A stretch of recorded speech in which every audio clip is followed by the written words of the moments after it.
Before we dive in, make sure to follow the show, turn on notifications, and leave us a review. It helps more curious minds join in the conversation. And this week, we're talking multilingualism and play. So share it with a friend who speaks your language, or maybe one who doesn't. Hey everyone, welcome back to Damn Parenting Podcast, where we try to make sense of raising tiny humans without losing our own language or minds. I'm your host, Eva, and this episode is part of our regular monthly chat with our resident linguist, Mimi. You know, the one who actually knows the science behind why our kids can say no in 3 languages, but please in none. Today, we're diving into something, well, pretty simple, but sneakily powerful: play. A few months ago, Mimi told us a story that totally melted my heart, and honestly, it kind of blew my mind a little. She was just hanging out with her kids one quiet afternoon, colouring. No flashcards, no say it in Bulgarian, moments, just paper, markers, some mandalas.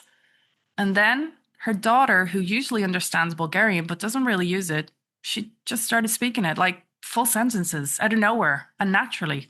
And Mimi didn't do anything magical. She didn't correct her daughter or prompt her.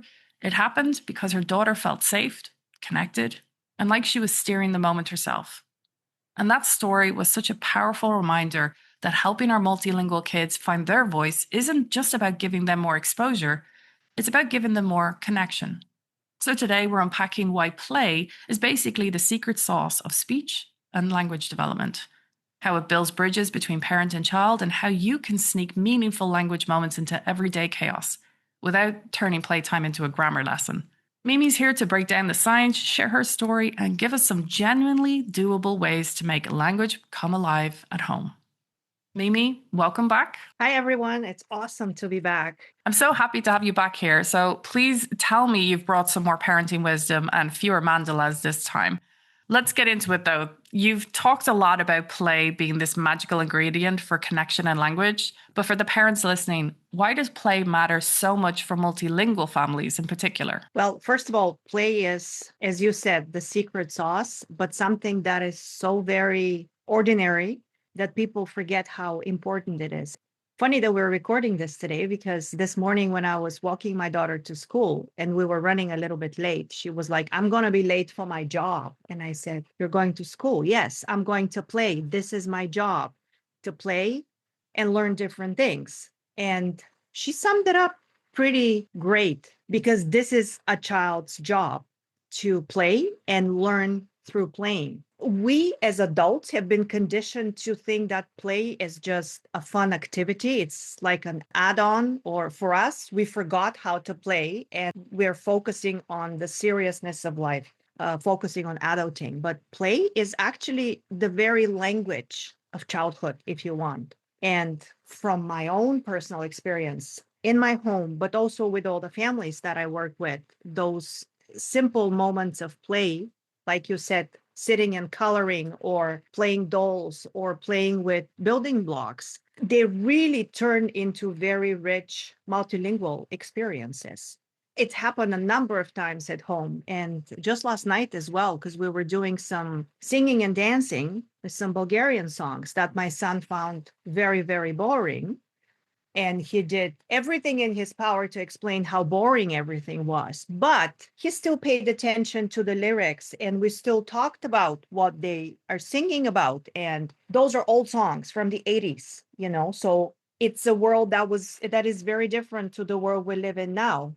And yet again, I played along and we sang and we danced, but we still talked. Well, I sang, we all danced, but we still talked about all the lyrics and all the words.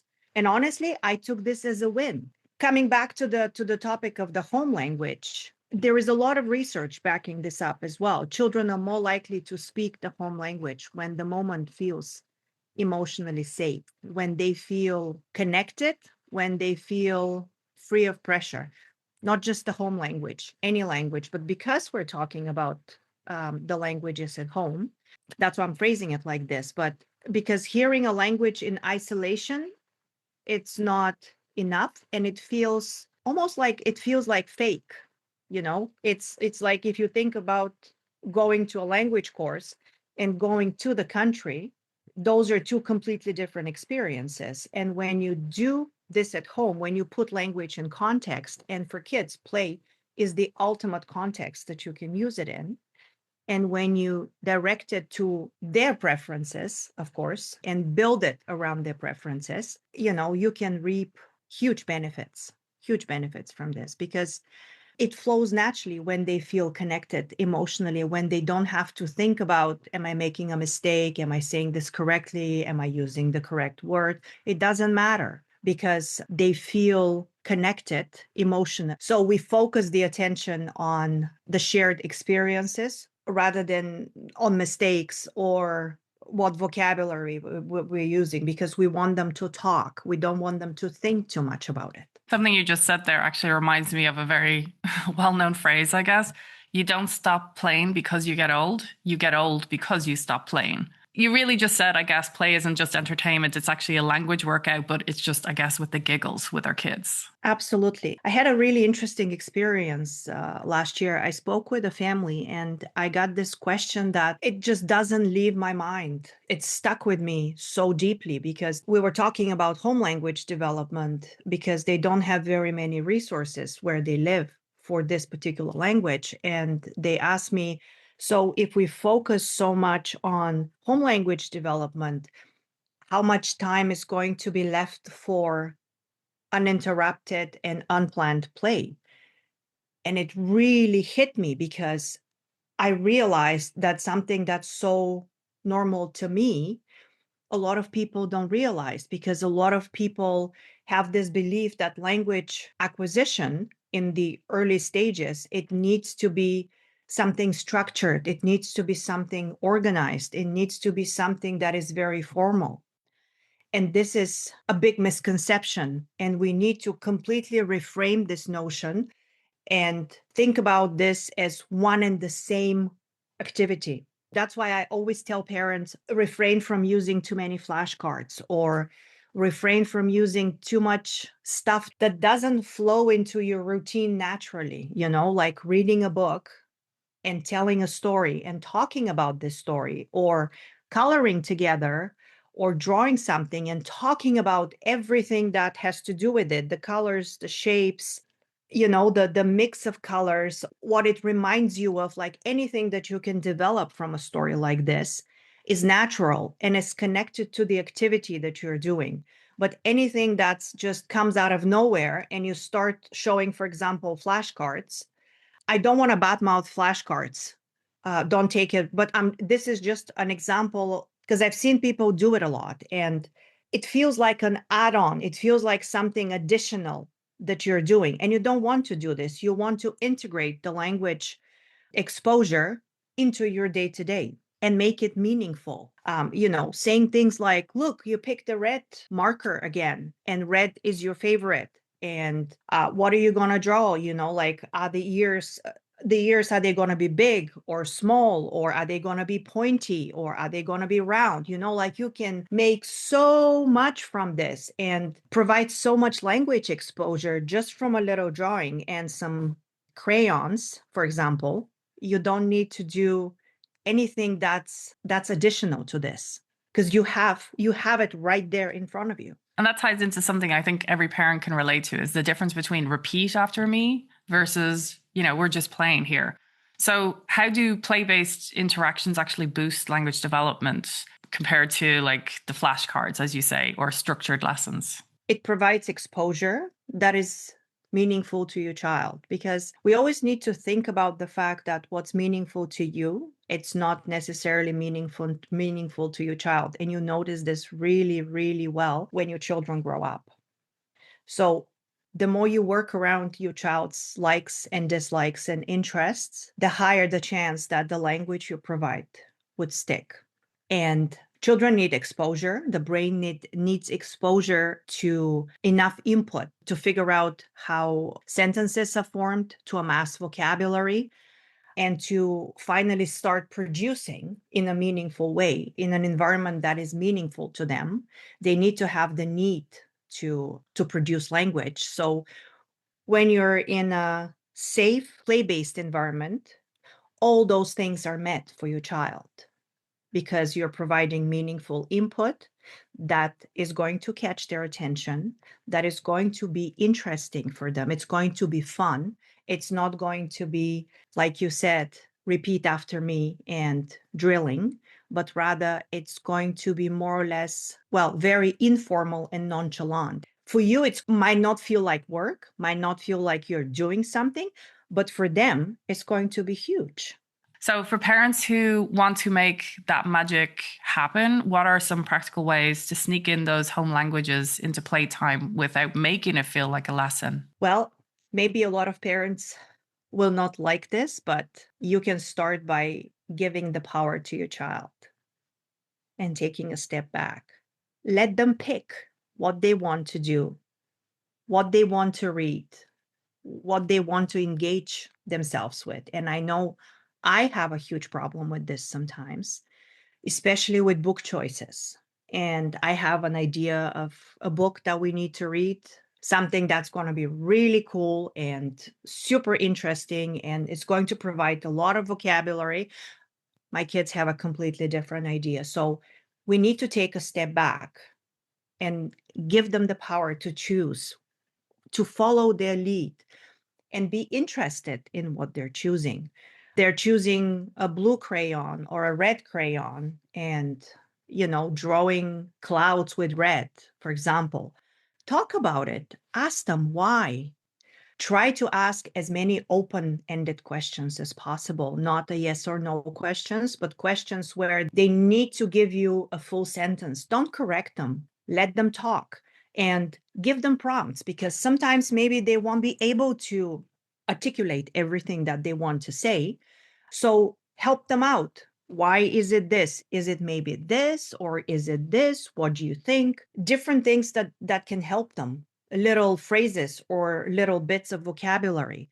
But don't don't pressure them, or don't say things like, you said this the other day and it was so good, and what's wrong with you, like what's happening now that you can't say this. No, none of this guilt tripping, none of this. And you probably don't mean it in a way that you want to guilt trip them. Maybe you're disappointed, maybe your expectations are not met. It doesn't matter, because it's not about you. It's about your child, and it's about their language development and not your expectations. So give them the space and help them. Be a crutch for them if you want, as much as you can, and don't push them. Repeat what they say. If they say a very short sentence, for example, expand on it. Repeat whatever they say and expand on it, just to provide a little bit more vocabulary on the tail end, for example. If you notice that they're anxious or nervous or don't want to do it, or any form of resistance, don't forget that resistance is also feedback. It's not, oh, they're doing it on purpose, like they don't want to do it. No, just don't pressure them. Give them space. If you see that they're pushing, don't push back. Take a step back, give them the space, and ask another question.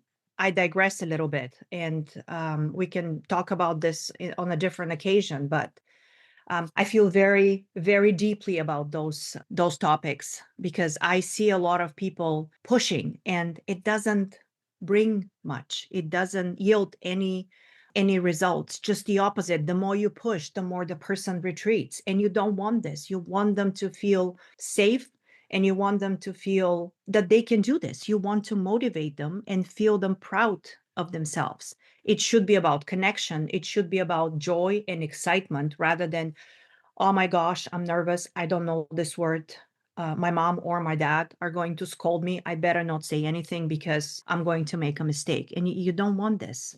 You So don't it's want this. like the connection before correction phase. Absolutely. So you mentioned emotional safety there now a few times, and what really stood out in your coloring story as well. But what does research actually say about the link between the emotional connection and the language learning?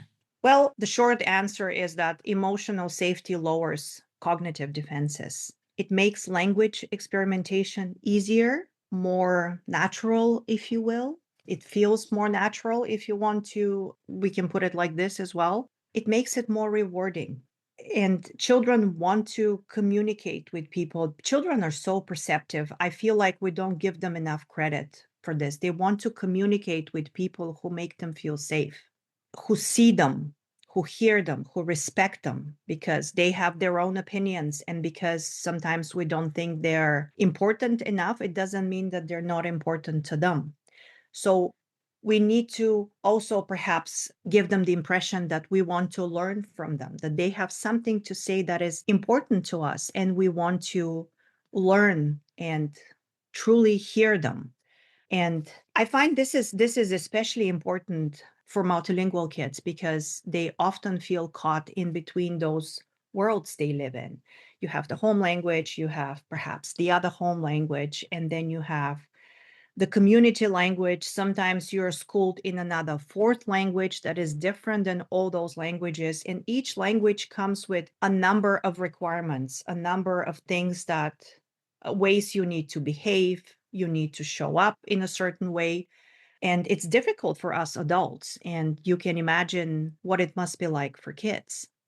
So having this safety at home when they learn and practice their home language is a huge start for building this emotional, not just the language base and foundation, but also the emotional base and the emotional foundation. And those approaches that we talked about, connection over correction, tend to reduce anxiety and overall improve retention. As I said before, it sticks better. And I imagine that this is especially powerful for kids who understand the language but don't speak it, what we call, I guess, passive bilinguals, right? Yeah. Many passive bilinguals, there are various reasons why kids refuse to speak a language, but some of them, they just feel pressured and unsure when to use it, when to use what they have. A lot of them just don't have a need for the language. So again, if they're made to speak, they would feel the pressure. And play just avoids this overall. It gives them a stage, if you want, to perform at their will, like as much as they can, as much as they want. It doesn't pressure them, and it transforms language because it's no longer a tool that you're using that is something serious, but it's a part of the fun experience. It doesn't take center stage. It has a backseat, more or less, which doesn't make it any less important. I have to say this because I'm repeating myself, but a lot of people think if it's not formal, if it's not, okay, sit now, repeat after me, or tell me what you see and what other words you know for the whatever, they feel like it's not good enough. If you're not employing certain strategies that they do at school, it's not good enough. It's not enough. And it's plenty. You just have to reframe it and you just have to change your approach. That's And you'll reassuring. you'll achieve a lot more. Before we wrap this up, what's your best advice to parents who want to create more of those meaningful play language moments, I guess, at home? The biggest thing I would say to parents is go with your child's interests. And this is kind of flows with another thing that I always say: as much as you need to be consistent, you need to be flexible, because your child's interests change. Your child changes all the time.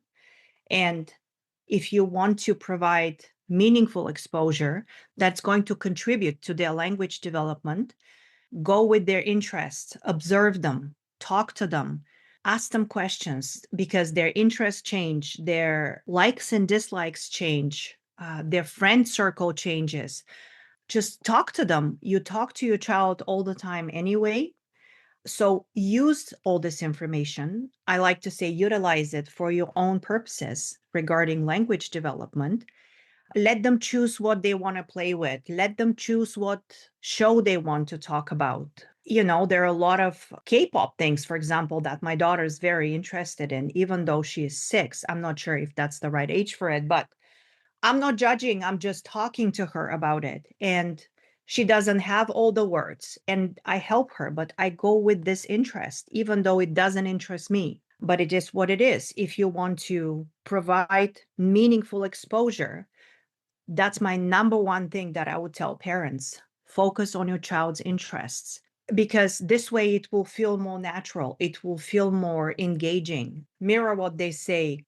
If you correct in a, not in a way that it's too in their face, but in a more subtle way, without making them feel that they made a mistake. Expand expand their sentences, add on, provide additional vocabulary, and just keep it lighthearted. Don't push them, don't pressure them. And, like go with the conversation flow. If they don't feel like talking, let them be for a bit, re-engage at a later stage. And keep in mind that this is not a classroom situation. It's not a lesson that you need to deliver. It's a connection and a bond that you have with your child. This is the foundation, and you draw from it. Again, connection over correction, and focus on your child's interests. Beautiful. So less pressure, more play, maybe fewer flashcards. I think I can get behind that. Super. Well, thank you so much, Mimi, for joining us again today. Thank you for having me. It's been fantastic as always. And as we talk, I always discover new things that we can talk about next time, as there is just so much that pops. It's so interesting. And each of these episodes are actually a building block upon all the other episodes that we have coming out every month.